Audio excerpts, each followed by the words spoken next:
নমস্কার বন্ধুরা, তোমরা সবাই কেমন আছো? আশা করি সবাই ভালো আছো। আর আমরা চলে যাচ্ছি, ভাইও আগের থেকে একটু ভালো আছে। তো তোমাদের রেগুলার ব্লগ শেয়ার করা হচ্ছে না। আসলে বাবার শরীর তো খারাপ, তোমাদেরকে বলেছিলাম। বাবাকে হসপিটাল ভর্তি হতে বলেছে, মানে হার্টের সমস্যা হচ্ছে, হার্টে ভীষণ পেন হচ্ছে। ওই জন্য বাবাকে বললো ভর্তি করার জন্য, যে ডাক্তার দেখিয়েছে। তো বাবা ভর্তি হবে না, আমাদেরকেও কিছু বলছে না। মানে বাবা একটু জেদ করছে, হসপিটালে ভর্তি হবে না, বলছে অত চিন্তা করতে হবে না, সব ঠিক হয়ে যাবে। ওই জন্য জেদ করে আর ভর্তি হচ্ছে না। তারপর আবার একটা ডাক্তারকে দেখানো হলো। তো সেই ডাক্তার বলল যে ঠিক আছে, এখন ছেড়ে দাও। বাবা যেহেতু এখন ভর্তি হতে চাইছে না, 1 মাসের কন্টিনিউ মেডিসিন দিয়েছে, ওই মেডিসিনগুলো খেতে বলল। খাওয়ার পরে আর কি চেক আপে যেতে বলল। সব রিপোর্টসগুলো করানো হয়েছিল, সব দেখেছে, বলল ঠিক আছে। আর আমার বাবা না, মানে কি বলবো, কোনো রকম কোনো নেশা নেই। জানি না হার্টে কিভাবে এরকম প্রবলেম হলো, জানি না, হয়তো অতিরিক্ত এই সময় চিন্তার কারণে হতে পারে। কিন্তু ডাক্তারবাবু বলছে তুমি কি কোনো নেশা করো? কিন্তু আমার বাবার কোনো নেশা নেই। কোথা থেকে কি হার্টে প্রবলেম এসে গেল জানি না। যখন সমস্যা আসতেই থাকে তখন পরপর বিভিন্ন সমস্যা এসেই যায়, কি বলবো। আর ভাইয়ের 18 তারিখে কেমো ছিল, 3টে কেমো তোমাদেরকে দেখিয়েছিলাম। তো কেমোর পর আজকে ওর ড্রেসিং ডেট ছিল, ড্রেসিংয়ের যে ওর পিক লাইন আছে হাতে, ড্রেসিংয়ের ডেট ছিল। ওকে কল করলে ধরতে চায় না, মানে সারাক্ষণ গেম খেলে আর ডিস্টার্ব হয় বলে যখনই কল করি ধরতে চায় না। আর মাও কল করে উঠতে পারে না।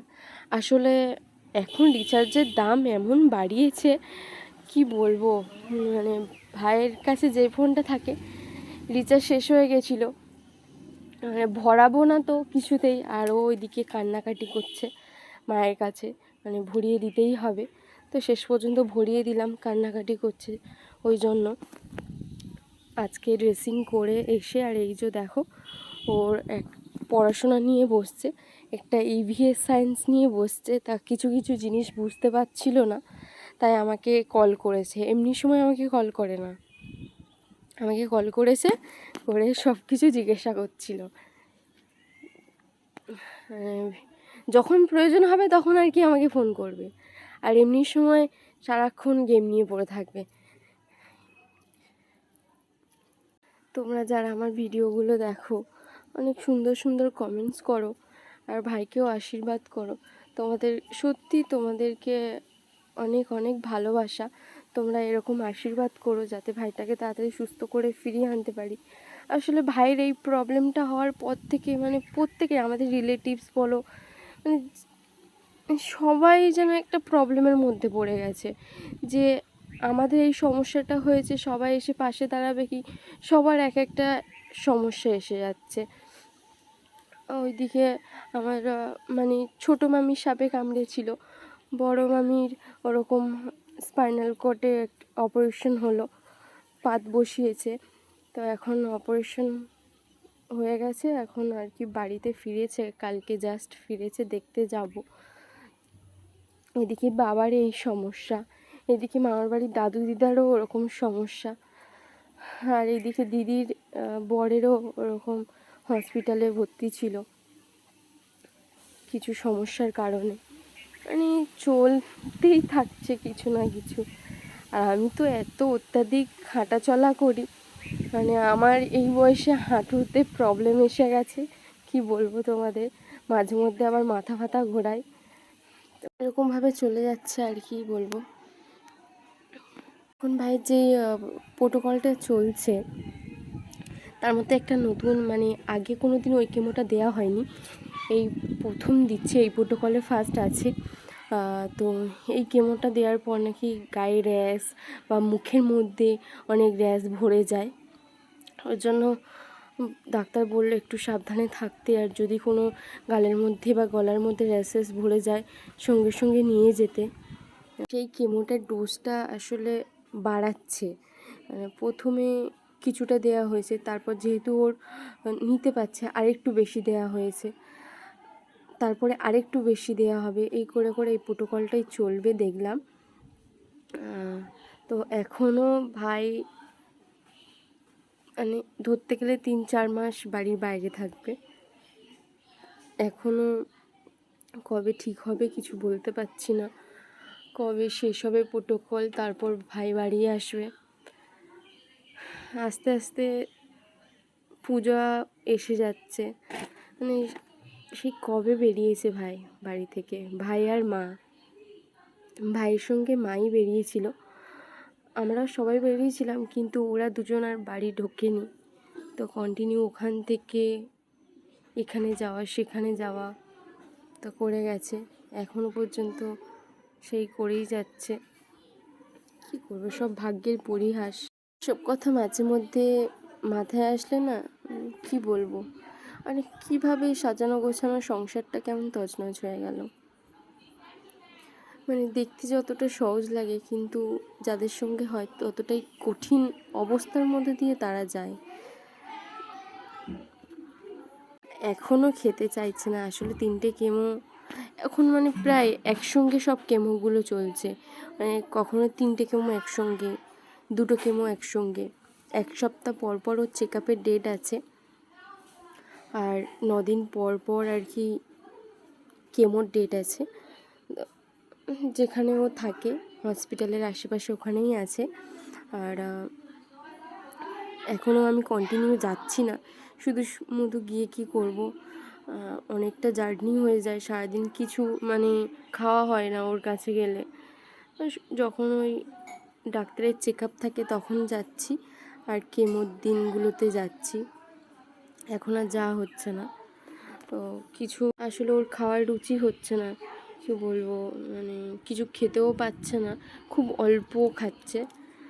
ওকে কত বুঝিয়ে বলছি যে না খেতে চাইলেও জোর করে খেতে হবে, কিন্তু পাচ্ছে না। আর এই যে দেখো মানে ভাগনার সঙ্গে পড়াশোনার গল্প করছে, অনেকদিন পড়াশোনা করেনি তো, আর ও এমনি টায়ার্ড আছে, সবে হসপিটাল দিয়ে ফিরেছে, ফিরে আর ভিডিও কলে কথা বলছিল পড়াশোনার বিষয়ে।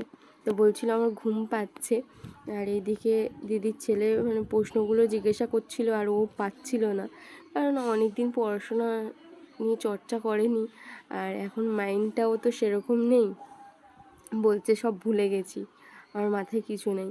ওই জন্য বললাম ঠিক আছে, গেলে বললে চলবে না, তো একটু পড়াশোনা নিয়ে থাকতে হবে, মাইন্ডটাও ঠিক থাকবে।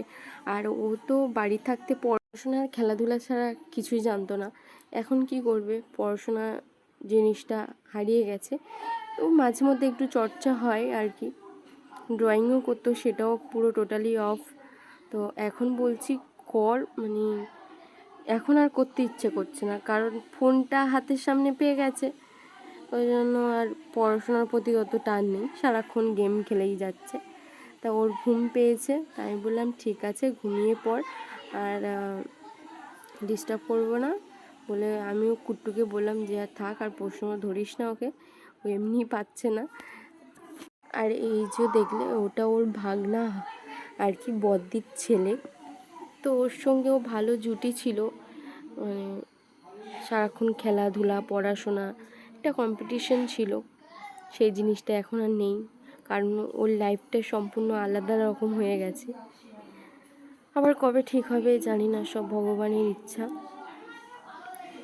সত্যি তোমাদের আশীর্বাদে না আমার ভাই অনেকটা সুস্থ হয়ে গেছে, তোমাদের আশীর্বাদে, ভগবানের আশীর্বাদে অনেকটা সুস্থ হয়ে গেছে। এবার আর কটা প্রোটোকল বাকি আছে, 4th আর 5th, 3rd চলছে এখন রানিং, ওটা কমপ্লিট হলে তারপর বাড়ি আসতে পারবে।